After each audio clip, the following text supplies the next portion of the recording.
करेंगे इसी पर बड़ी बहस। हमारे साथ होंगे खास मेहमान, बने रहिए जी न्यूज के साथ।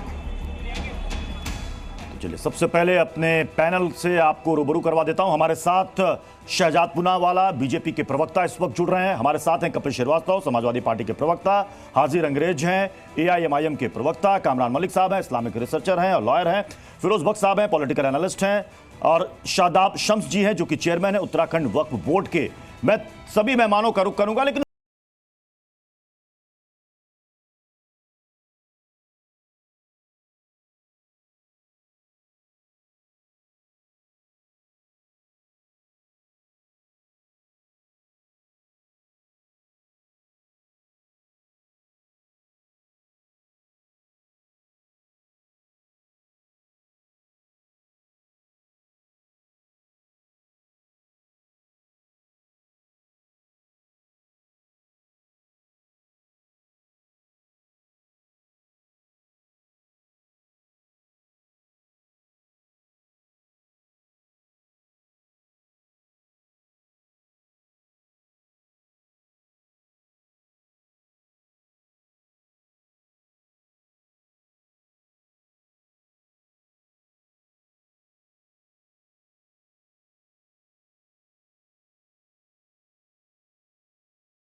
देखिए, वोट का मसला आप जानते हैं सीधे सीधे तौर पर सियासत है, चाहे वो बीजेपी करे चाहे कांग्रेस करे। हालांकि सामाजिक सुधार हमारे यहाँ होते रहे। आप जानते हैं कि सामाजिक सुधार में चाहे ट्रिपल तलाक को भी सामाजिक सुधार से जोड़ के देखा गया, दहेज प्रथा जैसे कानून को भी बदलाव किया गया, उसको भी सुधार के तौर पर देखा। तो इसको सुधार के तौर पर अगर देखा जाए तो अलग बात है, लेकिन अगर इसको सियासत के तौर पर देखा जाएगा तो दोनों पार्टियां अपनी अपनी सियासत साधेंगे और जाहिर तौर पर भी सत्ता पक्ष इसका समर्थन करेगा, अपने लॉजिक देगा, और विपक्ष उसके अगेंस्ट। रवि आप हमारे साथ बने रहे। एक और बड़ी खबर आ रही है, वक्फ संशोधन एक्ट का विरोध करेगी समाजवादी पार्टी। देखिए, अभी कांग्रेस ने विरोध दर्ज करा दिया, अब समाजवादी पार्टी भी इसका विरोध करेगी। सूत्रों के हवाले से बड़ी खबर आ रही है, संसद में आज जो वक्फ बिल आ रहा है उसका कांग्रेस के साथ साथ समाजवादी पार्टी भी विरोध करेगी। शहजाद पूनावाला, सरकार कह रही है कि ये तो सुधार के लिए बिल लाया जा रहा है, लेकिन विपक्ष कह रहा है कि ये तो धार्मिक आजादी में दखल है, ये गैर कानूनी असंवैधानिक है। प्रत्युष जी, वक्त तो बहाना है, वोट बैंक को भड़काना है। आपको याद है ना, जब CA कानून आ रहा था तो इसी मंडली और जमात ने कहा था नागरिकता छीन जाएगी, नागरिकता छीन जाएगी। अब CA लागू हो गया, किसकी नागरिकता छीनी? अब ये वक्त का संशोधन आ रहा है। क्यों आ रहा है? क्योंकि मुस्लिम समाज के लोगों ने मांगा है, आगा खानियों ने मांगा है, बोहरा ने मांगा है। 2-3 दिन पहले पूरे देश की दरगाहों की कमेटी, ऑल इंडिया सज्जादा नशीन काउंसिल को मैं स्वयं ले गया था किरण रिजिजू के पास। उसके जो सदर है सैयद नसीरुद्दीन चिश्ती, उन्होंने मांग की कि ये वक्फ वाले हमारी जमीन भी हड़प लेते हैं, दरगाह की जमीन हड़प लेते हैं। अगर पता चला कि प्रत्युष जी की अच्छी जमीन है तो बोलेंगे ये हमारी जमीन है, फिर आप प्रत्युष जी कागज लेकर खड़े रहिए और जताते रहिए कि आपकी जमीन है। तो इस प्रकार का लैंड ग्रैबिंग का मॉडल बन चुका है। और एक आपको डेटा बताता हूं कि वक्फ की जमीन कुछ 3 लाख प्रॉपर्टी से 8.5 लाख प्रॉपर्टी बनी, 4 लाख एकड़ से 9 लाख एकड़ बनी। उसकी इनकम पता है कितनी प्रत्युष जी? उसकी इनकम लेस देन 200 करोड़। मतलब कि 20-25 मुस्लिम परिवारों ने पॉलिटिकल पार्टीज के साथ मिलकर ये सारी जमीनें अपने लिए हड़प ली। और इसकी रिकमेंडेशन पता है किसने की कि इसमें सुधार लाना है? मैं आपको बताना चाहता हूं। Structure committee report, 9th JPC report headed by के रहमान खान, उसके बाद 10 कंसल्टेशन हुई, उसके बाद मिली गजट नाम के मुस्लिम पत्रिका में छपा कि किस प्रकार से लूट हो रही है। हसनैनुद्दीन नाम के आईएएस ऑफिसर ने पूरा पेपर लिखा जिसमें बताया गया कैसे स्टैट्यूटरी प्रोविजंस फॉलो नहीं होते, किस प्रकार से असीमित ताकतें हैं। ओमान और सऊदी अरेबिया में भी ऐसी ताकतें नहीं दी गई है। और आज ये जो असंवैधानिक होने की बात कर रहे हैं, मैं कुछ इतना पूछना चाहता हूँ, 90s में 2 कांग्रेस ने कानून लाए, 91 में प्लेसेस ऑफ वर्शिप एक्ट, मतलब कि प्रत्युष अपने मंदिर को भी क्लेम नहीं कर सकते, और 95 में वक्फ अमेंडमेंट एक्ट ऐसा लाई कि प्रत्युष की जमीन अगर मोहम्मद को पसंद आई तो मोहम्मद वो जमीन को वक्फ के रूप से ले सकता है और प्रत्युष को कोर्ट जाने का अधिकार है। ये हकीकत है कांग्रेस की सूडो सेक्युलरिज्म की और तुष्टीकरण की राजनीति की। आज इसको अंडू करके एक लेवल प्लेइंग फील्ड, एक ट्रांसपेरेंसी और अकाउंटेबिलिटी, विमेन पार्टिसिपेशन लाया जा रहा है। जो लैंड ग्रैबर के साथ है आज उसका विरोध कर रहे हैं। ठीक है, लैंड ग्रैबर्स इसका विरोध कर रहे हैं। ठीक है, मैं बाकी मेहमानों का रुख करूं, लेकिन उससे पहले अब कांग्रेस की तरफ से रिएक्शंस भी आने शुरू हो गए। प्रमोद तिवारी ने इसको लेकर क्या कुछ कहा है, आपको वो सुनाते हैं। अपने सहयोगी दल जो हैं, नीतीश बाबू, चंद बाबू, आंध्रा, इनसे बात करें, फिर ये सर्वदलीय बैठक हो जाए जिससे ये जिनके लिए ला रहे हैं उनके भले के लिए हो। इसे राजनीतिक मुद्दा न बना के लोगों की भावनाओं का ख्याल रखते हुए एक ऐसा बिल बने जो हितकारी हो सबके लिए। ये मेरा सुझाव है। जब हमारे यहाँ प्रस्तुत होगा तब भी हम ये सुझाव देंगे।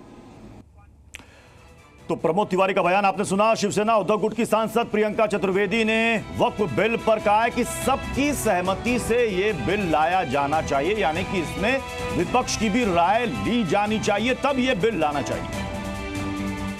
जिस तरीके से वो वक्फ बिल लाया गया है, मैं पूछना चाहती हूँ क्या उनके अलायंस में भी इसके बारे में डिस्कशन हुआ है? क्या जेडीयू और टीडीपी इस वक्फ बिल को देख चुके हैं और क्या उन्होंने अपनी मंजूरी दी है?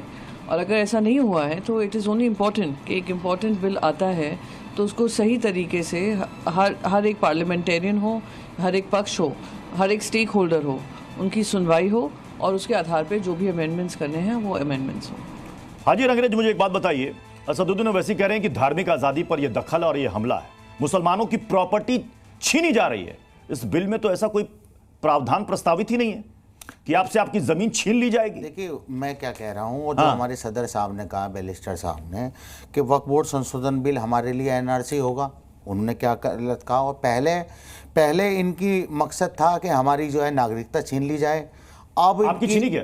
मैं क्या कह रहा हूं, अभी आप हिंदुस्तान के नागरिक हैं ना? बिल्कुल, नागरिकता छीनने की बात थी। नहीं, आपने कहा ना कि पहले हमारी नागरिकता छीनी जा रही थी, इसलिए मैंने पूछा। हाजिर अंग्रेज जी अभी भी हिंदुस्तान के नागरिक हैं ना? एनआरसी के तहत मैं बता रहा हूँ, सुन तो लीजिए। और अब जो है वक्फ की संपत्तियों को जो है लूटना और हथियाना चाहते हैं। दूसरी बात, हमारे जितने बड़े लोग थे जो 47 में जब देश आज़ाद हुआ, तो हमारे लोगों ने देश की आज़ादी में कितने लोगों ने जेलों में गए, अपनी शहादत दी, इसलिए दी थी। वक्त पर आइए, मैं उसी पर आ रहा हूँ। क्या उन्होंने इसलिए दी थी कि कल को एक सरकार आएगी, कल एक सरकार आएगी जो हमारी नागरिकता छीनने की बात करेगी, हमारी वक्फ की संपत्तियों को छीनने की बात करेगी।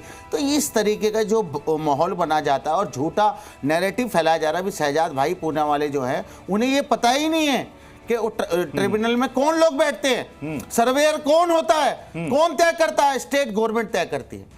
और इनको पता ही नहीं है, बस वही है ना कि बस झूठा प्रोपेगेंडा फैलाना है, किसी भी तरीके से झूठ कैसे पसोरा जा सके। तो जो वक्फ की संपत्तियां हैं, ये हमारे बड़े और बुजुर्गों की संपत्तियां हैं। कोई भी किसी पे अगर कोई संपत्ति पर कह नहीं सकता, जो ये बार बार कह रहे हैं कि वो तो अगर वक्फ बोर्ड कह देगा कि ये संपत्ति हमारी है तो वो हमारी हो जाएगी। भाई, बाकायदा वहां पर कोर्ट है, अदालत है, सारे स्टेट गवर्नमेंट और फिर वक्फ सेंट्रल भी है, उसमें सारे के सारे कैबिनेट मिनिस्टर भी होते हैं, जजेस भी होते हैं और पूर्व वाला ये बातें इन्होंने कही। एक तो आप सीए के जरिए, एनआरसी के जरिए मुसलमानों की नागरिकता छीनना चाहते हैं, वक्फ बोर्ड में अमेंडमेंट ला करके मुसलमानों की जमीन छीनना चाहते हैं, और तीसरा पॉइंट इनका यह है कि ट्रिब्यूनल में ये तो तय राज्य सरकारें करती हैं। वो कह रहे हैं कि शहजाद भाई मिसगाइड कर रहे हैं लोगों को।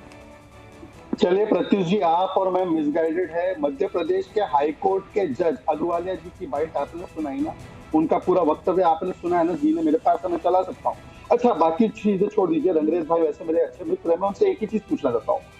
यूपी सुन्नी सेंट्रल वक्फ बोर्ड ने बोला ताजमहल हमारा है, मैं उनसे चाहता हूँ कि ताजमहल के डॉक्यूमेंट दिखा दे, शाहजहां ने जो इनके नाम पर वक्त करके गए थे वो दिखा दे। इस तरीके की मुमताज बातें महल बार के बार नहीं आप था, कर रहे ये हैं। सुन्नी वक्फ अरे बोर्ड सर और सुन तो आपके लिए लीजिए। था, ये उसका कागज दिखा दो सर। आप बीच में मत बोलिए, आप स्टूडियो में बैठे, मैं जानता हूँ स्टूडियो में बैठकर अतिक्रमण करना चाहते हो, पर मेरी बात सुनिए। आपको तो सब एक तमिलनाडु में गांव, उसमें 1500 साल पुराना मंदिर, उस गांव को क्लेम कर दिया वक्त में। इस्लाम 1400 साल पुराना, मंदिर 1500 साल पुराना, गांव हिंदू, क्लेम हमारा। अब मैं इससे पूछना चाहता हूँ, शाहजहां का दस्तखत किया हुआ वक्त डीड दिखा दो और प्रत्युष जी और मेरी जुबान बंद कर दो, हम चुप हो जाएंगे। ताजमहल आप वक्त में ले लो, फिर दिखा दो, कागज दिखाओ। मैं बोलूं ताजमहल आपके नाम जी, से करके बताओ। ये जो बात कर रहे हैं, ये बिल्कुल भी निर्धार बात कर रहे हैं। इनका कोई तथ्य इनके पास नहीं है कि ये सबूत और ये किसी तरीके की बात कर सके। मान लीजिए मैंने आपकी जमीन पर मैंने अपना दावा कर दिया, मान लो वक्फ बोर्ड ने दावा कर दिया, वहाँ ट्रिब्यूनल चलता है, केस चलता है वहाँ पे, और लोग कौन है? स्टेट सरकार के लोग हैं। अगर आपको वो फैसला पसंद नहीं आता, आप हाई कोर्ट जा सकते हैं, आप सुप्रीम कोर्ट जा सकते हैं। ये जो झूठ बात फैलाई जा रही है कि उसके बाद आपको कहीं मौका नहीं मिलेगा।